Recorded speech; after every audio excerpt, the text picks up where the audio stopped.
राज्य की national assembly के अध्यक्ष माननीय डॉक्टर तुलिया एक्सन का स्वागत करते हुए अत्यंत प्रसन्नता हो रही है। वे हमारी सम्मानित अतिथि के रूप में भारत की आधिकारिक यात्रा पर आई है। यह हमारे लिए खुशी की बात है कि डॉक्टर एक्सन बजट सत्र को देखने के लिए यहाँ उपस्थित है। माननीय डॉक्टर तुलिया एक्सन शुक्रवार दिनांक 19 जुलाई 2024 को भारत पहुंची। उन्होंने 21 जुलाई 2024 को आगरा का भ्रमण किया और इस समय वह विशेष बॉक्स में आसीन है। हम भारत में उनके सुखद और सफल प्रवास की कामना करते हैं। हम अंतर संसदीय संघ के प्रेसिडेंट के रूप में उनकी भूमिका के लिए सफलता की भी कामना करते हैं। उनके माध्यम से हम तंजानिया गणराज्य की संसद के सदस्यों, तंजानिया की सरकार तथा वहाँ की मित्र जनता को बधाई और शुभकामनाएं देते हैं। मान्य सदस्यगण, जैसा कि आपको समाचार भाग 2 के माध्यम से पहले ही सूचित किया जा चुका है कि माननीय वित्त मंत्री जी के बजट भाषण की प्रतियां हार्ड कॉपी के रूप में उपलब्ध कराई जाएगी। अतः बजट प्रस्तुत हो जाने के पश्चात माननीय सदस्य कृपया बजट भाषण की अपनी अपनी प्रति प्रकाशन काउंटर से प्राप्त कर लें। आपको ये भी सूचित किया जाता है कि माननीय मंत्री द्वारा बजट प्रस्तुत किए जाने के पश्चात बजट की प्रतियां आपको मेंबर्स पोर्टल के माध्यम से भी उपलब्ध करा दी जाएगी। माननीय वित्त मंत्री Shrimati Nirmala Sitharaman.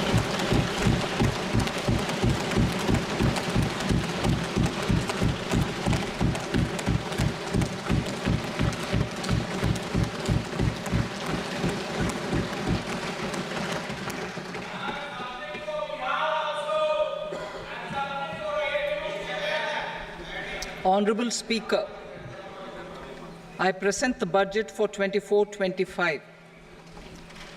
Introduction. The people of India have reposed their faith in the government led by Honorable Prime Minister Shri Narendra Modi and re-elected it for a historic third term under his leadership.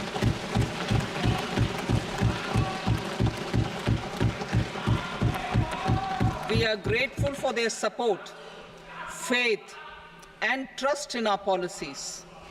We are determined to ensure that all Indians, regardless of religion, caste, gender, and age, make substantial progress in realizing their life goals and aspirations. Global context.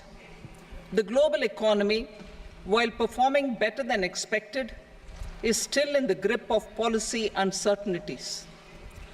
Elevated asset prices, political uncertainties, and shipping disruptions continue to pose significant downside risks for growth and upside risks to inflation.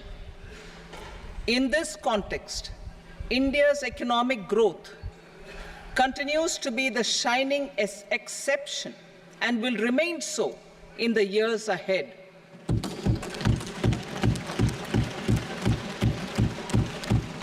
India's inflation continues to be low, stable, and moving towards the 4% target. Core inflation, that is non-food and non-fuel, currently is 3.1%. Steps are being taken to ensure supplies of perishable goods reach markets adequately. Interim budget. As mentioned in the interim budget, we need to focus on 4 major castes, namely the Garib, Mahilaye, Yuva, and Annadata, the poor, women, youth, and the farmer. For Annadata, we announced higher minimum support prices a month ago for all major crops, delivering on the promise of at least a 50% margin over costs. Pradhan Mantri Garib Kalyan Anna Yojana was extended for 5 years, benefiting more than 80 crore people.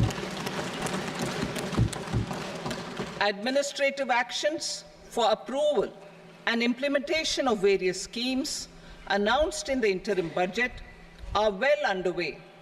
The required allocations have been made. Budget theme. Turning attention to the full year and beyond in this budget, we particularly focus on employment, skilling, MSMEs, and the middle class. I am happy to announce the Prime Minister's package of 5 schemes and initiatives to facilitate employment, skilling, and other opportunities for 4.1 crore youth over a 5-year period, with a central outlay of 2 lakh crore rupees. I will speak about them shortly, while more details may be seen in the annexure. This year, I've made a provision of 1.48 lakh rupees, 1.48 lakh crore rupees for education, employment, and skilling. Budget priorities. The people have given a unique opportunity to our government to take the country on the path of strong development and an all-round prosperity. In the interim budget, we promise to present a detailed roadmap for our pursuit of Vikasit Bharat. In line with the strategy set out in the interim budget, this budget envisages sustained efforts on the following 9 priorities for generating ample opportunities for all. Number 1, productivity and resilience in agriculture. Number 2, employment and skilling. Number 3, inclusive human resource development and social justice.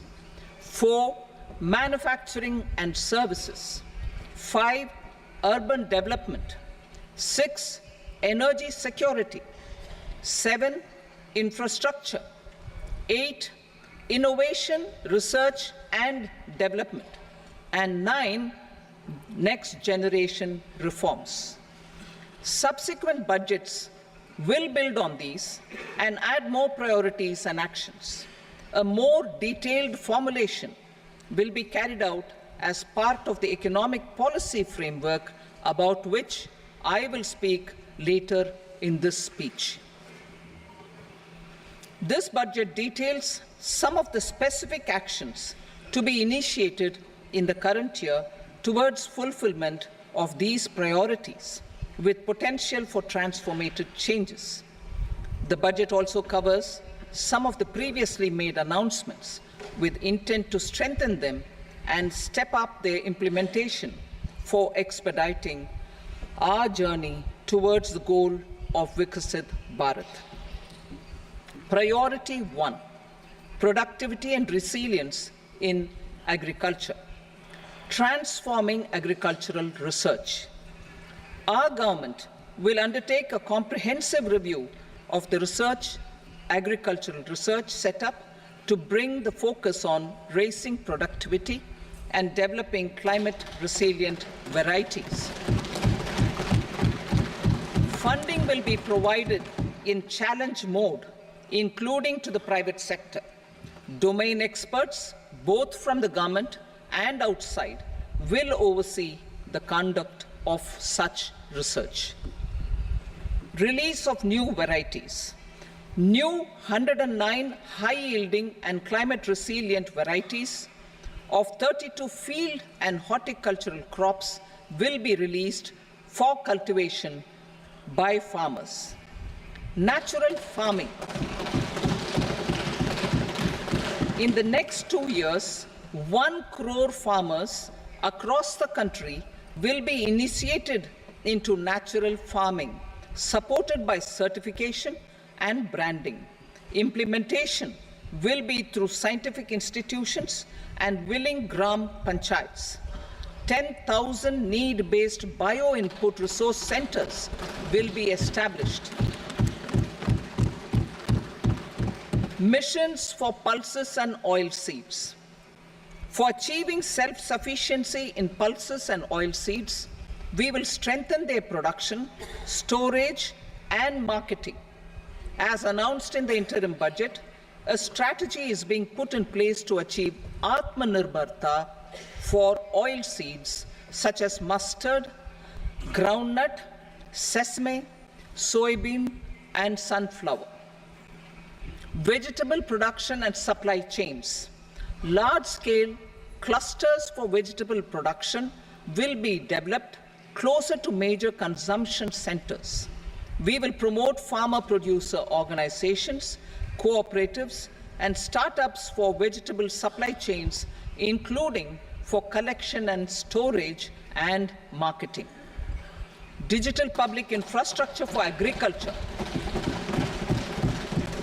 Buoyed by the success of the pilot project, our government, in partnership with the states, will facilitate the implementation of the digital public infrastructure in agriculture for coverage of farmers and their lands in 3 years.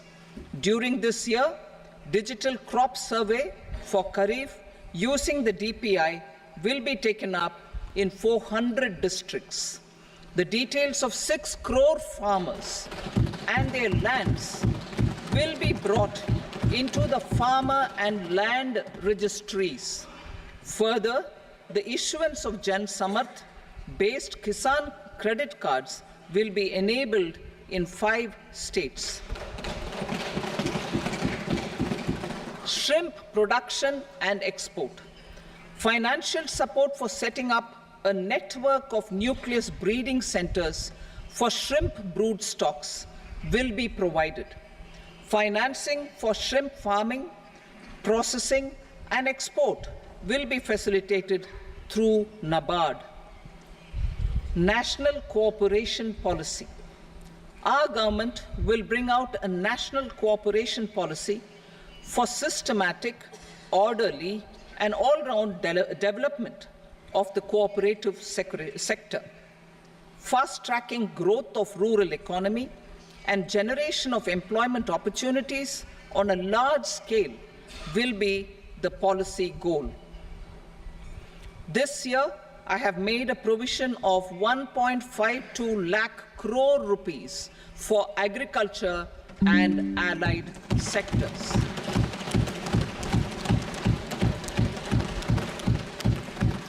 Priority 2, employment and skilling.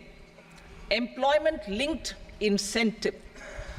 Our government will implement following 3 schemes for employment-linked incentive as part of the Prime Minister's package. These will be based on enrollment in the EPFO and focus on recognition of first-time employees and support to employees and employers. Scheme A, first-timers. This scheme will provide 1 month wage to all persons newly entering the workforce in all formal sectors.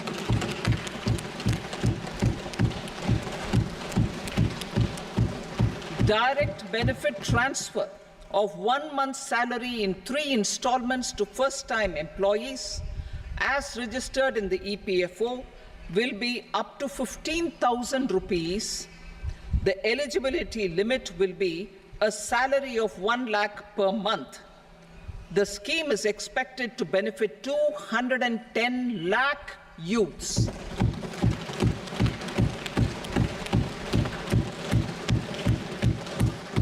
Scheme B, job creation in manufacturing. This scheme will incentivize additional employment in the manufacturing sector linked to the employment of first-time employees. An incentive will be provided at specified scale directly both to the employee and the employer with respect to the EPFO contribution in the first 4 years of employment. The scheme is expected to benefit 30 lakh youth entering employment and their employers.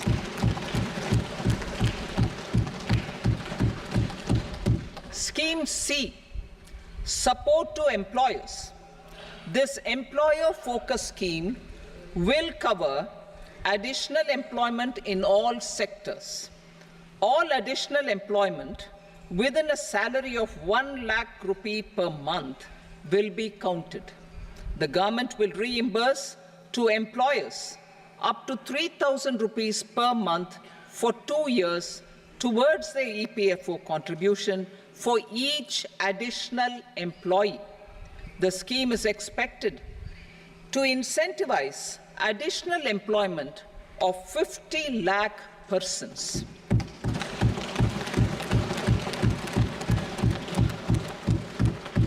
Participation of women in the workforce.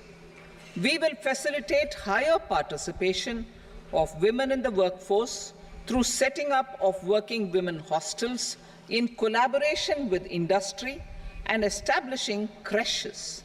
In addition, the partnership will seek to organize women-specific skilling programs and promotion of market access for women SHG enterprises. Skilling program. I'm happy to announce a new centrally sponsored scheme as the fourth scheme under the Prime Minister's package for skilling in collaboration with state governments and industry. 20 lakh youth will be skilled over a 5-year period.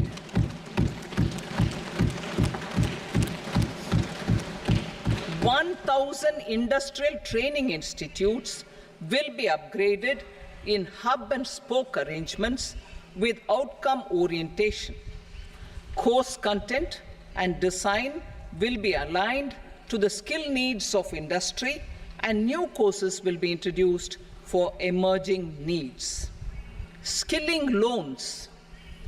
The model skill loan scheme will be revised to facilitate loans up to 7.5 lakh rupees with a guarantee from a government-promoted fund. This measure is expected to help 25,000 students every year.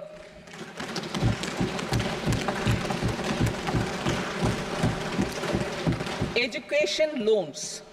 For helping our youth who have not been eligible for any benefit under government schemes and policies, I am happy to announce a financial support for loans up to 10 lakh rupees for higher education in domestic institutions.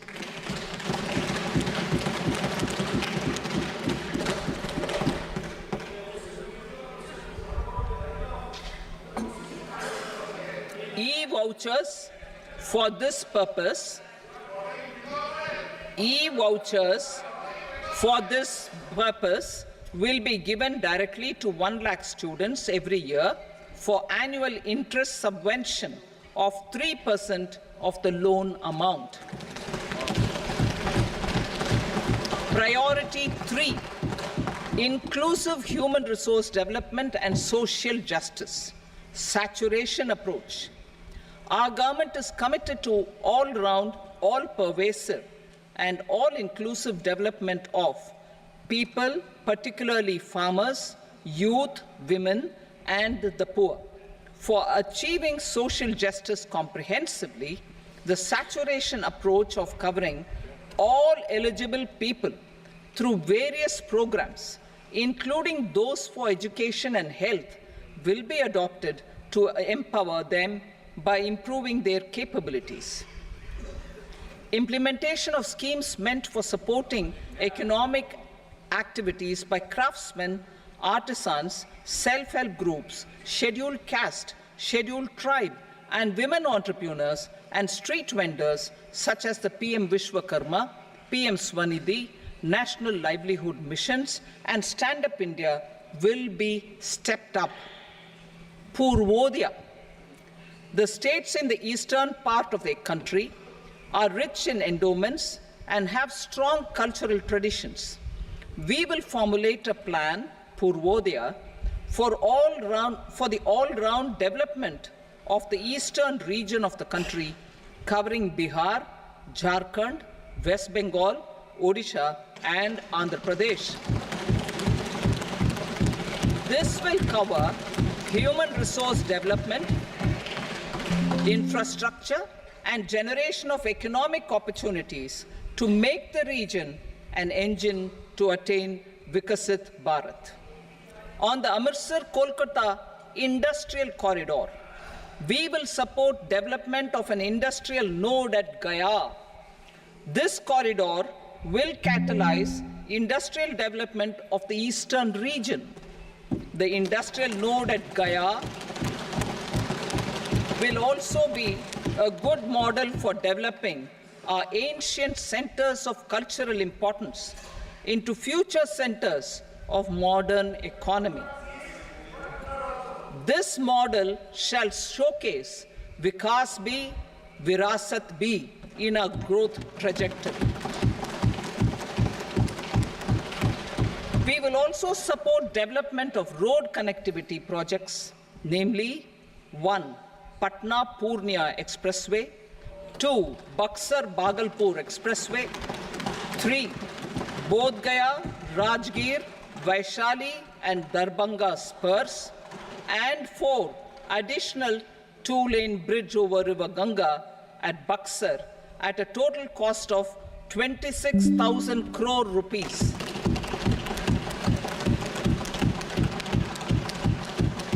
Power projects, including setting up of a new 2,400 megawatt power plant at Pir Painti, will be taken up at a cost of 21,400 crore rupees.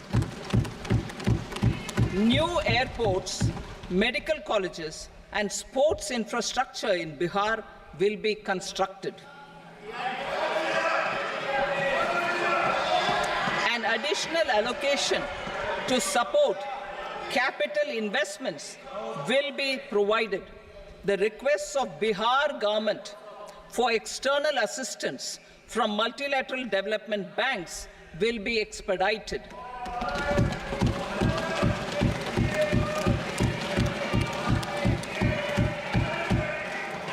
Andhra Pradesh Reorganization Act.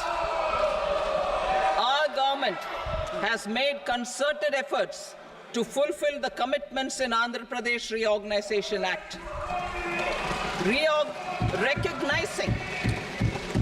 Recognizing the state's need for the capital, recognizing the state's need for a capital, we will facilitate special financial support through multilateral development agencies. In the current financial year, 15,000 crore rupees will be arranged with additional amounts in future years.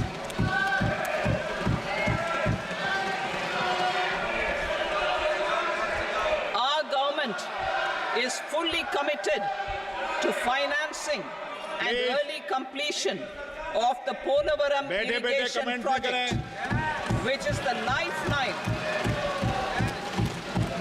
lifeline for Andhra Pradesh and its farmers. This will facilitate our country's food security as well.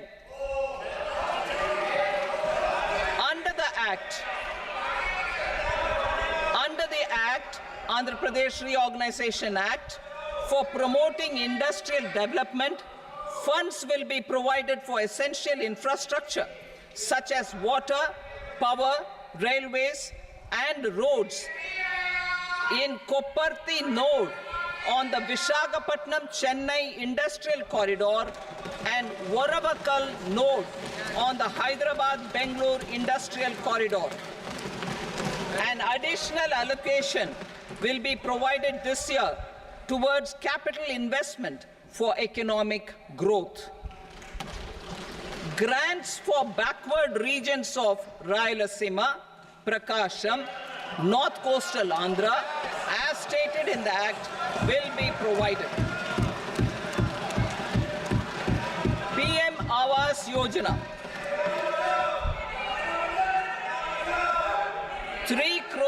additional houses under the PM Awas Yojana in rural and urban areas in the country have been announced, for which the necessary allocations are being made. Women-led development. For promoting women-led development, the budget carries an allocation of more than 3 lakh crore for schemes benefiting women and girls. This signals our government's commitment for enhancing women's role in economic development. Pradhan Mantri Janjatiya Unnat Gram Abhiyan. For improving the socio-economic condition of tribal communities, we will launch the Pradhan Mantri Janjatiya Unnat Gram Abhiyan by adopting saturation coverage for tribal families in tribal majority villages and aspirational districts.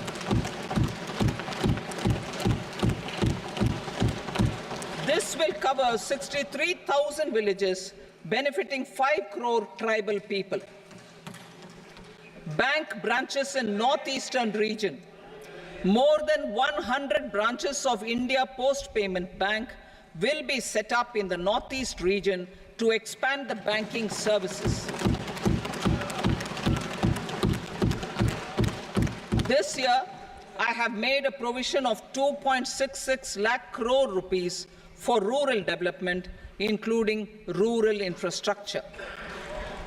Priority 4, manufacturing and services, support for promotion of MSMEs. This budget provides special attention to MSMEs and manufacturing, particularly labor-intensive manufacturing. We have formulated a package covering financing, regulatory changes, and technology support for MSMEs to help them grow and also compete globally, as mentioned in the interim budget. I am happy to announce the following specific measures. Credit guarantee scheme for MSMEs in the manufacturing sector. For facilitating term loans to MSMEs for purchase of machinery and equipment without collateral or third-party guarantee, a credit guarantee scheme will be introduced.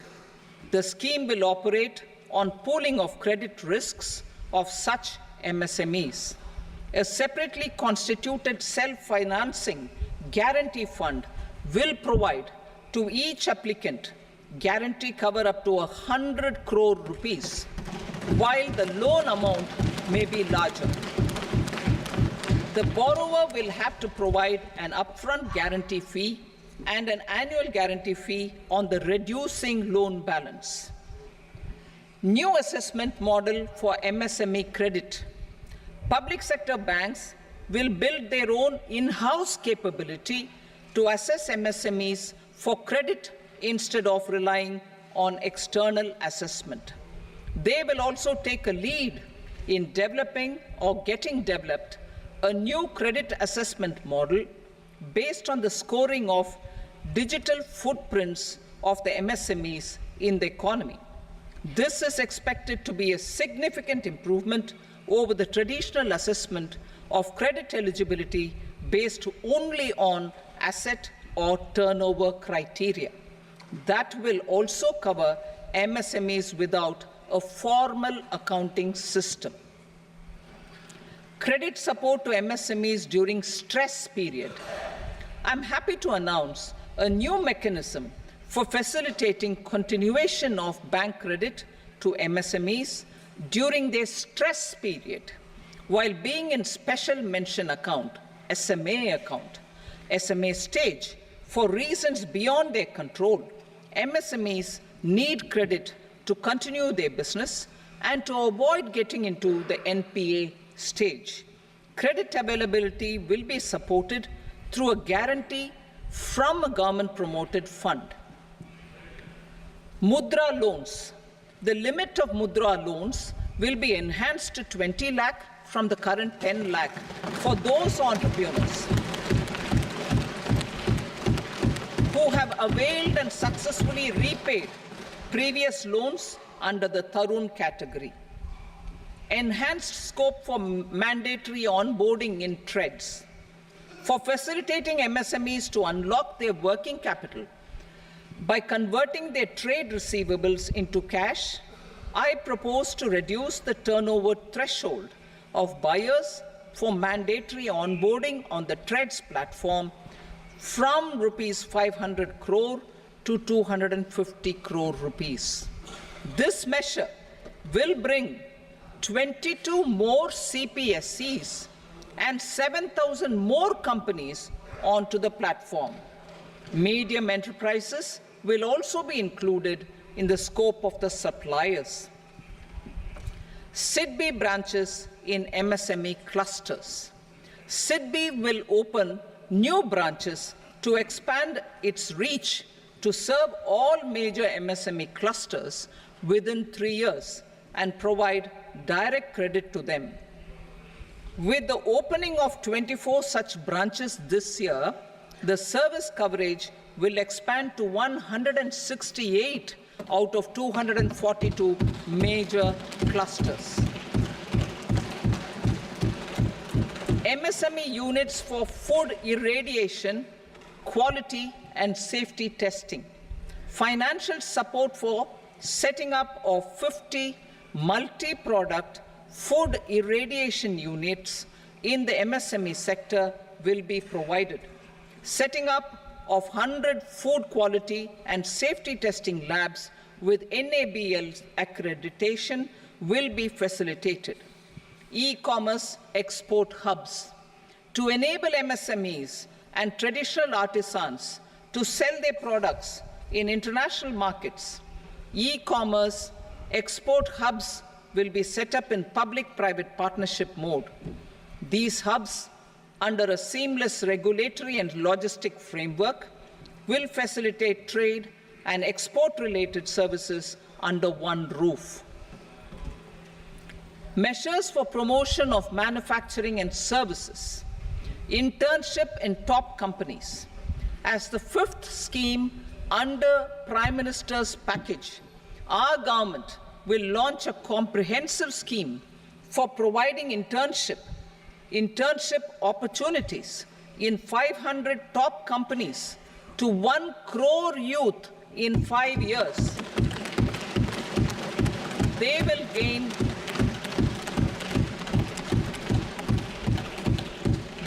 gain exposure for 12 months to real-life business environment, varied professions, and employment opportunities. An internship allowance of 5,000 per month, 5,000 rupees per month, along with a one-time assistance of 6,000 rupees will be provided. Companies will be expected to bear the training cost and 10% of their internship cost from their CSR funds. Industrial parks. Our government will facilitate development of investment-ready, plug-and-play industrial parks with complete infrastructure in or near 100 cities in partnership with the states and private sector by better using town planning schemes. 12 industrial parks under the National Industrial Corridor Development Program also will be sanctioned.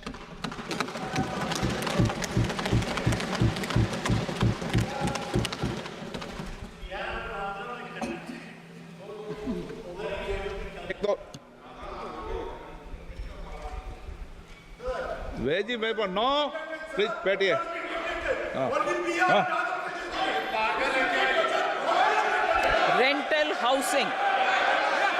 Rental housing with dormitory type accommodation for industrial workers will be, just 1 minute. Rental housing, I repeat, rental housing with dormitory type accommodation for industrial workers will be facilitated in PPP mode with VGF support and commitment from anchor industries. Shipping industry, ownership, leasing and flagging reforms will be implemented to improve the share of Indian shipping industry and generate more employment. critical mineral mission. We will set up a critical mineral mission for domestic production, recycling of critical minerals, and overseas acquisition of critical mineral assets. Its mandate will include technology development, skilled workforce, extended producer responsibility framework, and a suitable financing mechanism. Offshore mining of minerals. Our government will launch the auction of the first tranche of offshore blocks for mining, building on the exploration already carried out. Digital public infrastructure applications. Turning to the services sector, I propose development of DPI applications at population scale for productivity gains, business opportunities, and innovation by the private sector. These are planned in the areas of credit, e-commerce, education, health, law and justice, logistics, MSME service delivery, and urban governance. Integrated technology platform for IBC ecosystem. An integrated technology platform will be set up for improving the outcomes under the Insolvency Bankruptcy Code for achieving consistency, transparency, timely processing, and better oversight for all stakeholders. Voluntary closure of LLPs. The services of the Center for Processing